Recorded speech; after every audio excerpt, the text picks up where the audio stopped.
Hello friends, आज की video में हम लोग पढ़ने वाले हैं डाइस। तो हम आपको बता दें, डाइस के जितने भी क्वेश्चंस आते हैं, जैसे रेलवे में पूछे जाते हैं या बैंक के भी पेपर्स में अक्सर डाइस के क्वेश्चंस आते हैं। जैसे जितने भी नॉन टेक्निकल के जितने भी पेपर होते हैं उसमें आपको डाइस से ज़रूर क्वेश्चन मिलते ही मिलते हैं। तो दोस्तों, आज तक आप लोगों ने जितने भी डाइस के क्वेश्चन किए होंगे उसमें से फंसने वाला क्वेश्चन कोई भी नहीं रह जाएगा।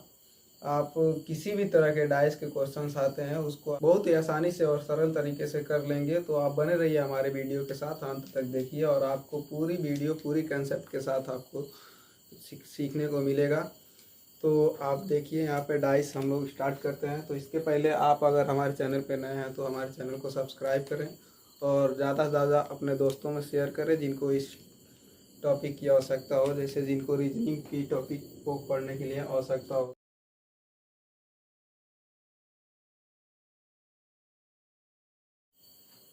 तो हमारा यहाँ पे है डाइस। डाइस को समझने के लिए सबसे पहले हम लोग स्टार्ट करते हैं। डाइस में हम लोग को अगर 3D के रूप में अगर देखें, जैसे कि आप देखे होंगे, 3D का मतलब ये होता है कि 3D का मतलब अगर किसी भी डाइस को हम देख रहे हैं तो एक बार में हम लोग इसके 3 सरफेस को ही देख पाएंगे। जैसे आपने पढ़ा होगा एक्स वाई जेड, इस टाइप के आपने पढ़ा होगा। तो जैसे किसी भी डाइस हो या किसी भी को छत का कोना हो, या जैसे हम लोग रूम में जिस रूम में है इसका कोना हो, इसको हम लोग समझने के लिए इसको एक बार में हम 3 सरफेस को अधिकतम 3 सरफेस को ही देख सकते हैं। इसको हम लोग 3D कहते हैं। जैसे कि हम लोग, ये मेरा डाइस है, इसमें हम लोग एक ये सतह देख पा रहे हैं और एक ये सतह देख पा रहे हैं। एक बार में हम लोग इसके 3 सतह को ही देख सकते हैं। तो जो डाइस होता है, जो पासा होता है, इसके 6 सतह होते हैं। जैसे कि जो हमारा डाइस है, जैसे कि 1 2 3 4 5 6, ये हमारा 6 सरफेस होते हैं डाइस के। और इसके अगर कोर की बात की जाए तो कोर हमारे डाइस में, किसी भी डाइस के में 12 कोरे होती हैं और जो कोने होते हैं वो 8 होते हैं। जैसे कि अगर हम किसी भी इस डाइस की बात करें तो इसमें हमारा जो कोरे होंगे वो 12 होंगे। जैसे 1 2 3 4, और इसी तरह से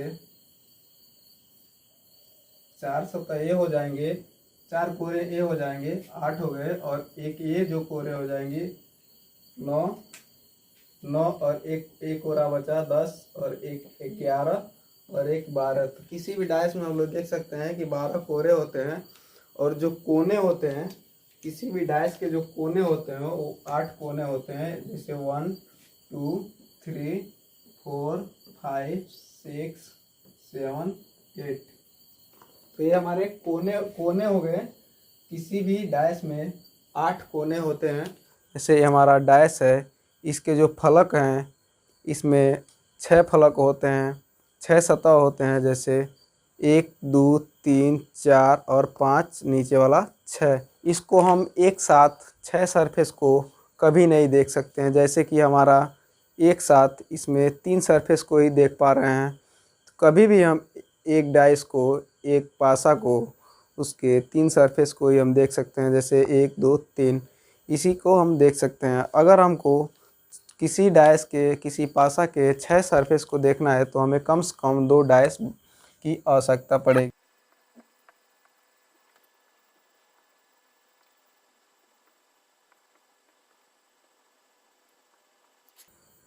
तो किसी भी डाइस के अगर हमें सभी सरफेस को देखना है, 6 सरफेस को देखना है, तो हमें कम से कम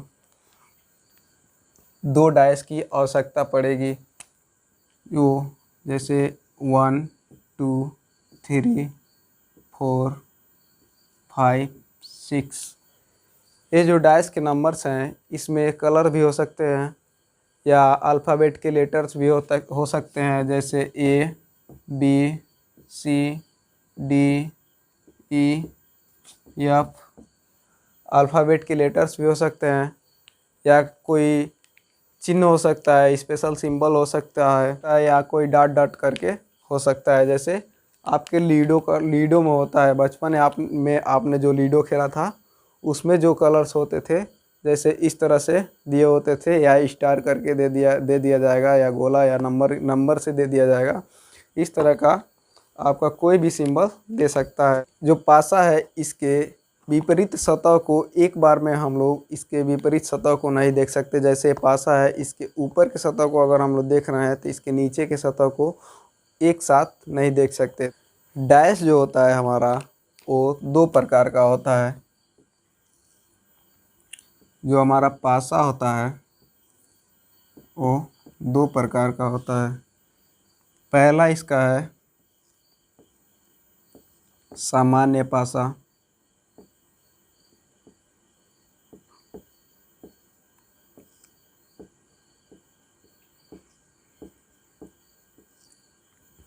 जनरल डाइस।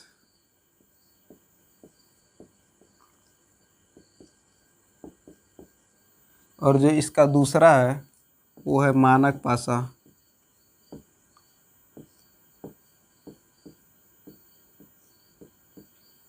मानक पासा, इसको स्टैंडर्ड डाइस कहते हैं।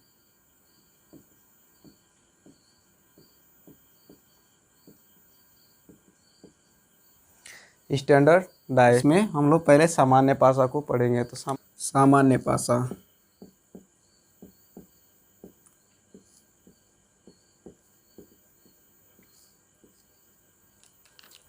जो हमारा सामान्य पासा होता है इसमें किन्हीं दो निकटवर्ती सतहों के योग अगर हम लोग का 7 होता है तो वो सामान्य पासा के अंतर्गत आता है। जैसे कि अगर इसके और इस सरफेस के बीच का योगफल, अगर अंकों का योगफल हम लोग को 7 प्राप्त होता है तो वहाँ पे हम लोग का सामान्य पासा होगा। इसके या इसके या इसके या इसके किसी भी सरफेस के जो अंकों का योग होगा, अगर हम लोग का 7 प्राप्त होगा तो वो हम लोग का सामान्य पासा के अंतर्गत आएगा। तो सामान्य पासा के जो विपरीत सतहों का योग कभी भी 7 नहीं होता है। जैसे विपरीत सतह है, इसमें सामान्य पासा में जो इसके विपरीत सतहों का जो अंकों का योग होगा वो कभी भी 7 नहीं होगा। जैसे सामान्य पासा का एग्जाम्पल्स हम लोग देख लेते हैं।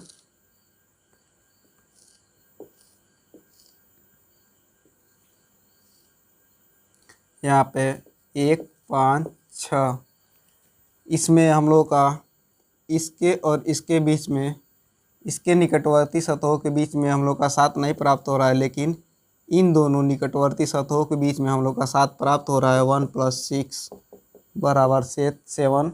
तो ये हम लोग का सामान्य पासा है। और एक और देखते हैं इसी के तरह से।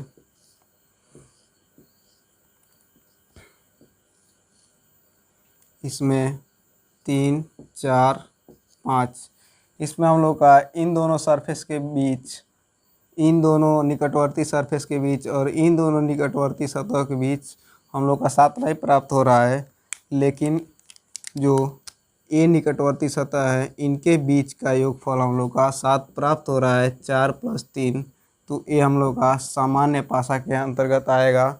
और इसके अंतर्गत और भी देख लेते हैं जो सामान्य पासा के अंतर्गत जो क्वेश्चंस आते हैं।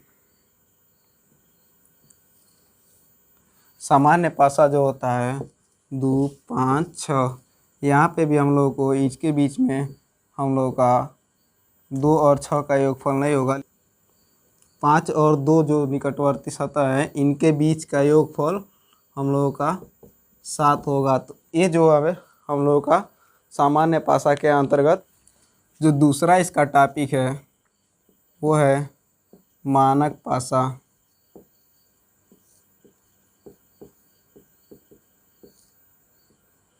मानक पासा, स्टैंडर्ड डाइस। जो मानक पासा होता है उसमें निकटवर्ती सतहों का योग कभी भी 7 नहीं होता है, लेकिन जो विपरीत सतहों का योग होता है वो हमेशा 7 होता है। मानक पासा में यही होता है। और जो सामान्य पासा होता है उसमें निकटवर्ती सतहों का योग 7 होता है, और जो मानक पासा होता है उसमें विपरीत सतहों का योग 7 होता है। जैसे कि इसके भी हम लोग कुछ एग्जांपल्स देख लेते हैं। से यहाँ पे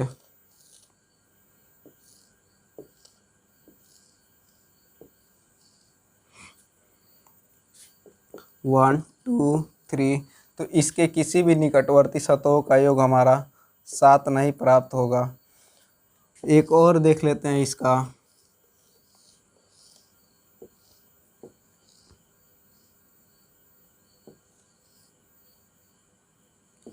2 4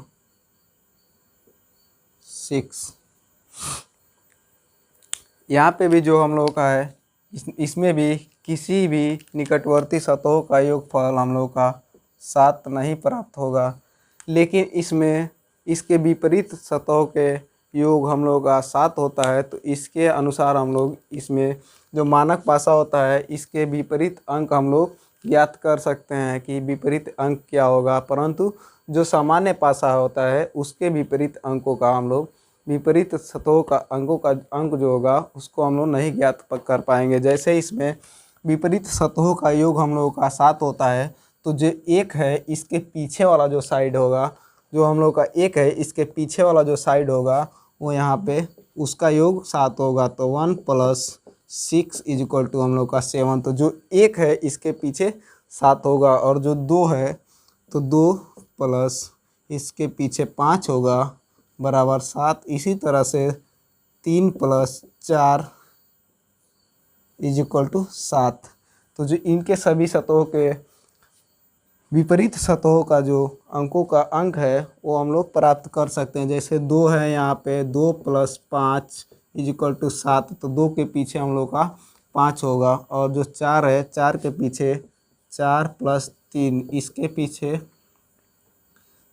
3 होगा। 4 के जो नीचे होगा, 4 ऊपर है हम लोग का यहाँ पे, तो इसके जो नीचे वाला सतह पे होगा वो हम लोग का 3 होगा। और यहाँ पे 6 है जो साइड में हम लोग का दिख रहा है, यहाँ पे 6 है, तो इसके जो पीछे वाला साइड में होगा 1 होगा। तो इसके 6 के पीछे वाले साइड में 1 होगा। तो 6 + 1 = 7। तो यहाँ पे जो 6 + 1 = 7 हो गया। तो जो सामान्य पासा है इसमें हम लोग देख रहे हैं कि हम लोग विपरीत सतह का जो अंक होगा उसको हम लोग नहीं ज्ञात कर पाएंगे, लेकिन जो मानक पासा है इसमें हम लोग विपरीत सतहों का जो अंक होगा उसको हम लोग ज्ञात कर सकते हैं। अगले वीडियो में और भी क्वेश्चन करेंगे, इसके जो कंडीशंस है इसको करेंगे। अगर आप हमारे चैनल पर नए हैं तो इसको सब्सक्राइब कर लें और अपने दोस्तों में शेयर कर दें जिनको इस टॉपिक की आवश्यकता हो। तब तक के लिए धन्यवाद।